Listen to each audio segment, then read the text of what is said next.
Chapter 235. Fase ketiga, 1. Dini hari.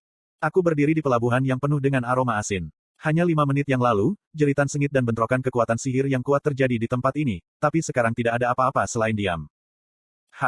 Aku mengambil napas dalam-dalam untuk menenangkan kekuatan roh panas yang mengalir di sekujur tubuhku.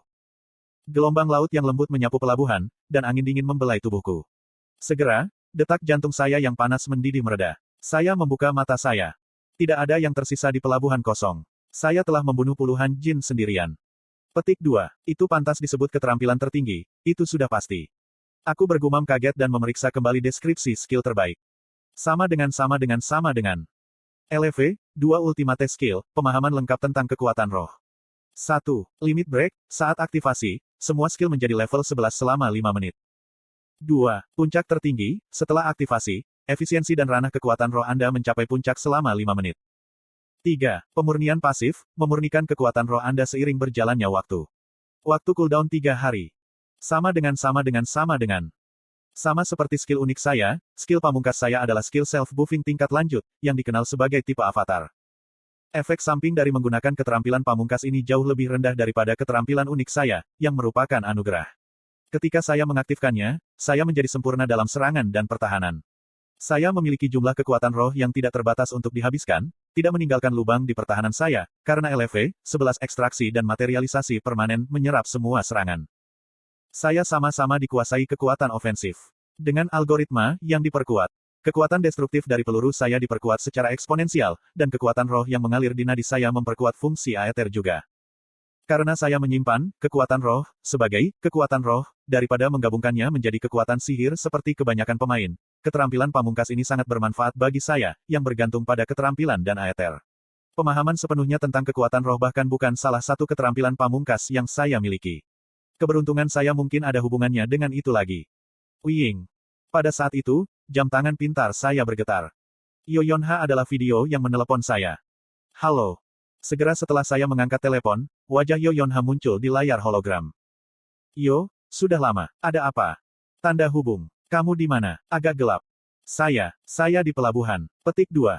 Saya mengangkat jam tangan pintar saya dan menunjukkan kepadanya pemandangan di dekatnya. Aku menghentikan jin dari merampok kargo esensial armory. Sangat. Ya, apakah Anda kenal Yefri? Petik 2.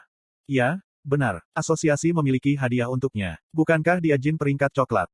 Asosiasi pahlawan menugaskan jajaran untuk jin juga. Karunia jin peringkat coklat sekitar 1-2 miliar won. Peringkat coklat setara dengan peringkat menengah tinggi kelas 3-4. Selain itu, apakah ada sesuatu yang Yoyonha tidak ketahui? Ada ratusan jin tingkat coklat selain Yefri. Bagaimana dengan Yefri? Melihatku tersenyum tanpa menjawab pertanyaannya, ekspresi Yoyonha berubah serius. Yefri juga ada di sana. Aku menggelengkan kepala. Tidak lagi. Tanda hubung. Kamu membunuhnya. Iya. Tanda hubung titik. Yoyonha menatapku dengan ekspresi kaget. Saya menggaruk bagian belakang kepala saya dan mengubah topik pembicaraan. Jadi, mengapa kamu menelepon? Oh benar. Yoyonha mengangguk. Ini tentang apa yang Anda minta sebelumnya. Tentang monster humanoid. Oh, apakah kamu mendengar sesuatu tentang itu? Informasi tentang monster humanoid tidak dapat ditemukan dengan mudah bahkan dengan Book of Truth. Jadi, saya telah meminta Yoyonha untuk melihat rumor tentang hal itu. Ya, sepertinya sesuatu yang serupa telah ditemukan di Pandemonium. Yoyonha mengirimi saya foto. Gambar itu adalah siluet yang sulit diidentifikasi sebagai sesuatu yang spesifik. Tapi siapapun bisa tahu dari tinggi dan tubuh kurus sosok itu bahwa itu bukan manusia. Apakah ini gambar atau video? Ini adalah video yang dijeda. Mainkan. Video dilanjutkan dengan cepat. Sesuatu berjalan di tanah. Kecepatannya adalah sesuatu yang bahkan sulit ditangkap oleh mata 1000 mil. Bisakah kamu memperlambatnya? Ini adalah kecepatan 0,01x. Petik 2. 0,01x. Iya nih. Itu sudah cukup sebagai petunjuk. Hanya ada satu monster yang bisa menampilkan kecepatan seperti itu dengan santai. Kuru-kuru, monster humanoid menyerupai belalang sembah. Itu memiliki sabit bercahaya untuk kaki depannya dan sepasang sayap kecepatan kilat. Meskipun lebih mirip serangga daripada manusia, tidak diragukan lagi ia memiliki kecerdasan. Seseorang tidak boleh memandang rendahnya hanya karena itu terlihat seperti serangga. Sayap yang bisa menunjukkan kecepatan hipersonik, dan kaki depan yang bisa memutuskan masalah fisik apapun. Dalam hal pembunuhan dan kecepatan, kuru-kuru tidak tertandingi di dunia ini. Terus terang, dia bisa disebut bos menengah dari fase ketiga. Rekaman ini dari kemarin. Makhluk ini konon membunuh puluhan jin di Pandemonium sebelum pindah ke selatan. Terima kasih. Tanda hubung. Ada sesuatu yang saya ingin tahu. Yoyonha tiba-tiba berubah serius. Dia mengunci jari-jarinya dan mengistirahatkan dagunya. Apa yang sedang kamu lakukan? Apakah menurutmu monster humanoid benar-benar ada? Hah? Oh, well, saya yakin kita mendengarnya karena mereka tahu. Petik 2. Saya lebih terkejut bahwa kuru-kuru ada di Pandemonium. Apakah itu dikirim dulu karena cepat? Tidak, bukan itu yang saya maksud. Saya pikir makhluk dari video tersebut mungkin tipe baru jin. Petik 2. Bukan itu, jangan khawatir. Tidak, berbahaya untuk mengesampingkan kemungkinan ini dengan mudah. Pikirkan tentang itu. Ketika Anda naik di Tower of Wish, setan mulai terlihat semakin non-manusia. Kita mungkin melihat sesuatu yang serupa. Bergantung pada apakah kita menghadapi jin atau monster, respons kita harus berubah. Saya menguap ketika mendengar teori Yoyonha. Inilah sebabnya mengapa orang pintar melelahkan. Mereka tidak mempercayai hal-hal dengan mudah dan mencoba memperkirakan kemungkinan lain dari hal-hal terkecil. Apa yang kamu pikirkan? Kamu benar-benar salah. Saya menjawab dengan tegas. Yoyonha memelototiku dengan cemberut, tapi aku tahu ini sebenarnya. Ada sebuah episode kecil di mana jin dan manusia bergandengan tangan untuk mengalahkan monster humanoid, jadi monster humanoid yang menjadi tipe jin bisa ditertawakan.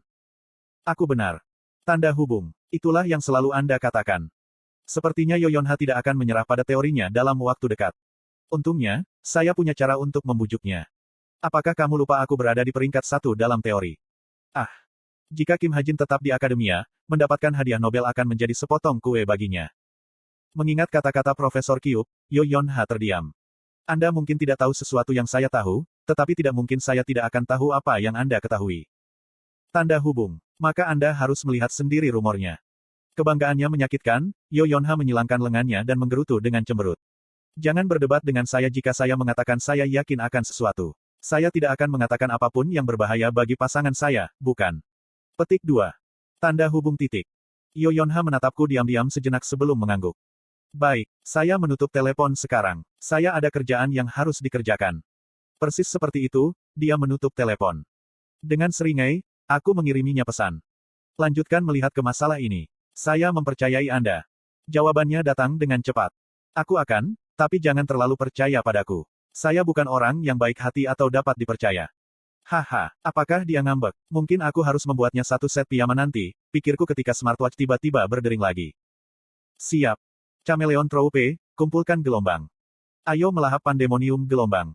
Berasal dari Jain, yang memberitahu anggota grup Chameleon bahwa keinginan lama untuk menaklukkan Pandemonium akan segera dimulai. Busan, rumah Chae Nayun. Baru-baru ini, Chae Nayun menjalani kehidupan yang terkubur di bawah dokumen.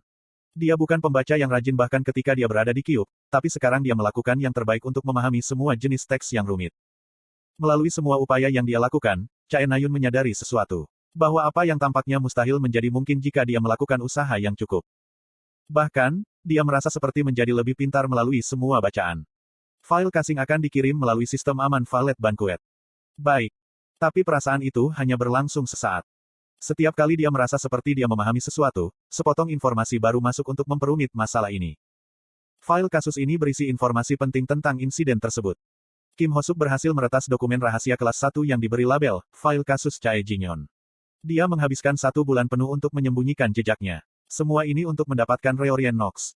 Ya, kerja bagus. Chae Nayun mengakses akun Valet Banquetnya. Itu adalah satu-satunya platform yang tidak bisa diretas dengan cara apapun. Dari sana, Chae Nayun menerima file kasus dari Kim Hosuk. Petik 2. Saya kira saya juga tidak akan tidur malam ini. Petik 2. Chae Nayun bergumam sambil melihat dokumen di layar. File kasus Chae Jinyon. Jantungnya berdetak begitu dia menatapnya. Untuk berpikir dia menghasut seseorang untuk meretas basis data asosiasi. Masa lalunya tidak akan pernah bisa memikirkan hal seperti itu. Tidak hanya dia tidak akan memiliki seseorang seperti Kim Hosuk, tetapi ayahnya akan menemukan dan menghentikannya segera. Petik 2. Unduh selesai. Tetapi sekarang setelah dokumen itu ada di depannya, dia tidak bisa menahan perasaan takut. Apakah saya akan melihat mayat Opa? Apakah saya akan melihat laporan terperinci tentang apa yang terjadi hari itu? Apakah saya akan baik-baik saja setelah itu? Tidak. Chae Nayun menggertakkan giginya. 1 sen, 1 pound. Bahkan jika file kasus ini adalah kotak Pandora, Chae Nayun bersedia mengambil risiko. Tidak peduli seberapa menyakitkan hasilnya, ini harus dilakukan. Setelah mengambil nafas untuk menenangkan diri, Chae Nayun perlahan membuka file. Petik 2. Tetapi saat dia memeriksa file itu, keteguhan dia baru saja menghilang. Halaman putih dipenuhi dengan huruf hitam kecil. Sebagian besar kata-kata itu adalah jargon rumit yang belum pernah ia dengar sebelumnya. Ketika dia berharap untuk melihat laporan yang dirangkum seperti di film-film, file kasus yang sebenarnya membuatnya kaget. Petik 2. Butuh beberapa saat baginya untuk melepaskan diri dari kebodohannya. Kemudian, dia mulai perlahan membalikkan file casing setinggi 239 halaman. Itu, tentu saja, untuk menemukan gambar. Halaman 1, halaman 33, halaman 48, halaman 63, halaman 129. Akhirnya, di halaman 169, dia menemukan gambar yang sangat ingin dilihatnya. Itu adalah gambar mayat Chae Jinyon. Ketika dia melihatnya, jantungnya berdegup kencang. Air mata dan kata-kata sumpah melonjak dari dalam. Mayat Chae Jinyon tidak memiliki wajah. Tidak ada yang di atas leher. Saat itulah Chae Nayun menyadari mengapa ayah dan kakeknya menolak untuk menunjukkan jenazah Chae Jinyon. Chae Nayun menggigit bibirnya kuat-kuat.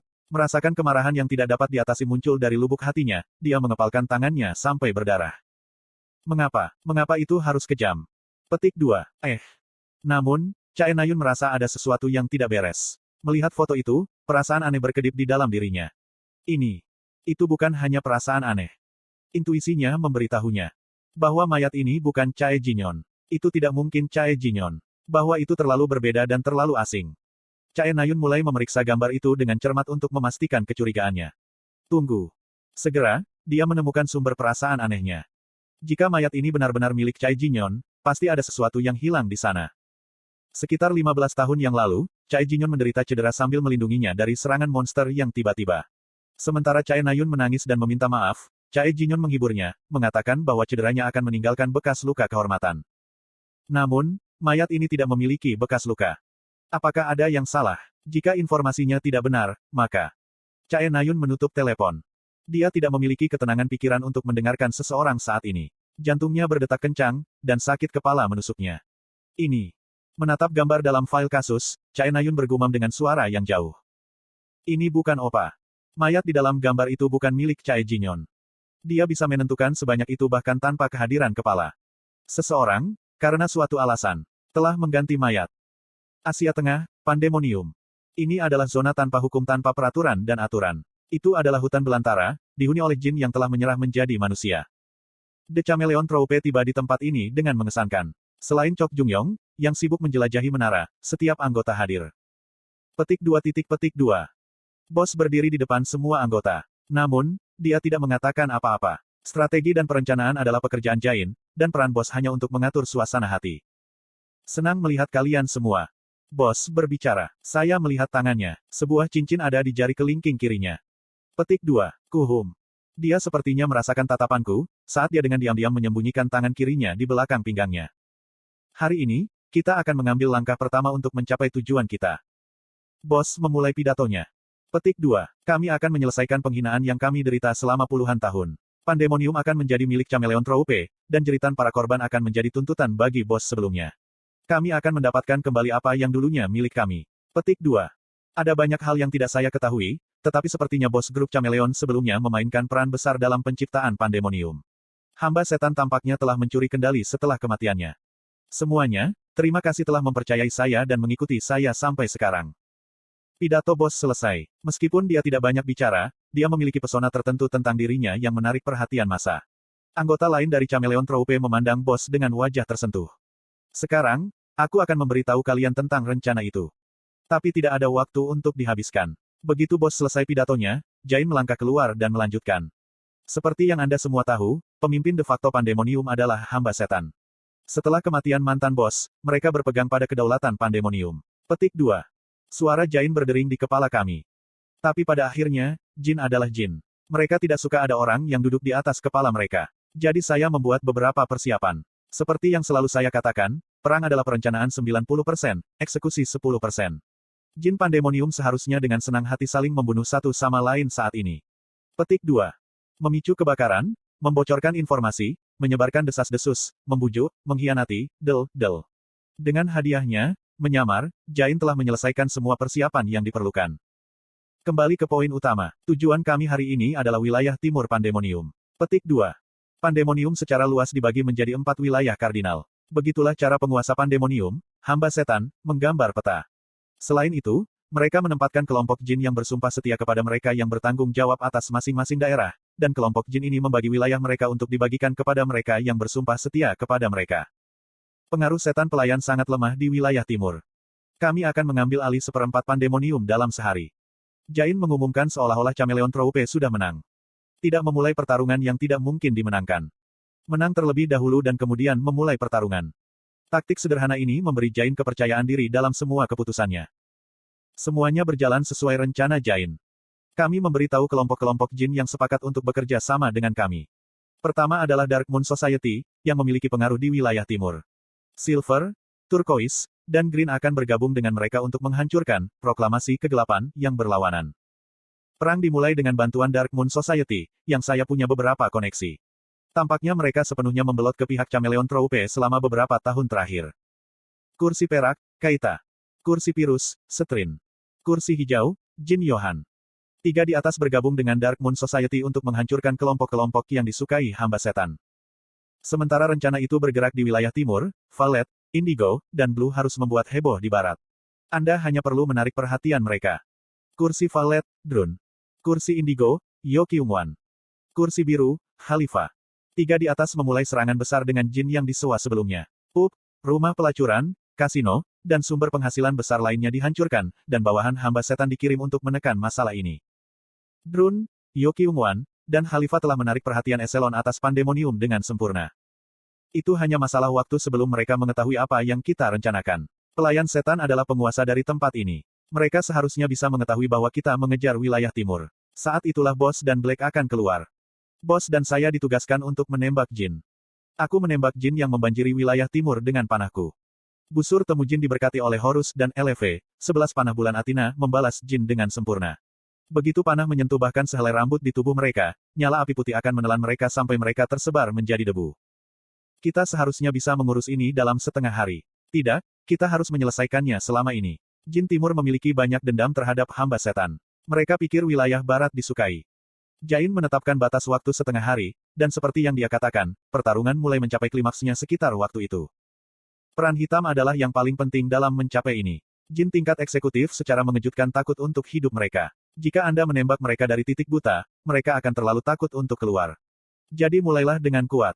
Seperti yang dia katakan, jin tingkat eksekutif terlalu takut pada panahku untuk muncul di tempat terbuka. Karena ini, jin biasa di wilayah timur dengan senang hati bergabung dengan pihak kami untuk memberontak. Dark Moon Society, tentu saja, yang memimpin mereka. Jika semuanya berjalan sesuai rencana, kita tidak perlu melakukan banyak hal lain. Kami akan memenangkan pertarungan bahkan sebelum dimulai. Hamba setan tidak akan memiliki pilihan selain menyerah di wilayah timur, tidak peduli seberapa kuat mereka. Waktu berlalu, dan matahari telah terbenam. Pertarungan yang dimulai saat fajar sekarang hampir berakhir. Sudah selesai dilakukan dengan baik. Di bawah matahari terbenam yang lembut, Bos menatapku dan berkata dengan kepahitan yang sepertinya menghilangkan sebagian dari kebenciannya.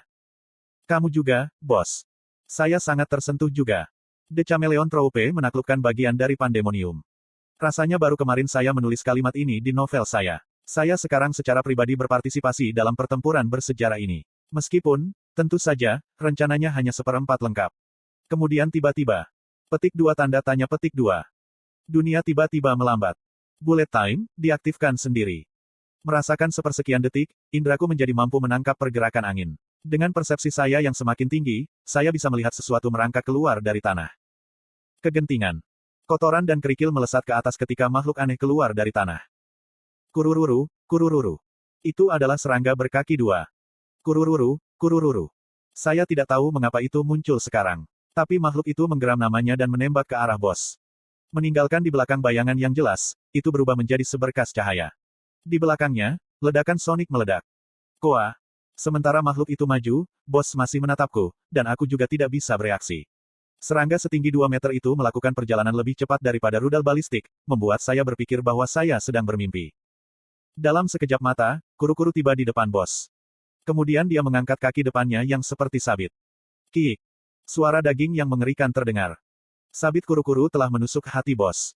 Bahkan di dunia yang lambat, kuru-kuru bergerak cepat, dan Bos tidak bisa bereaksi pada waktunya. Tidak, itu tidak mungkin untuk bereaksi sejak awal. Bilahnya dirancang sedemikian rupa sehingga tidak bisa dihindari. Meskipun sudah terlambat, jendela smartwatch muncul di depan mataku. Kuru-kuru, monster humanoid yang bisa mencapai kecepatan hipersonik selama 3 detik dengan mengeluarkan energi internalnya hingga batasnya.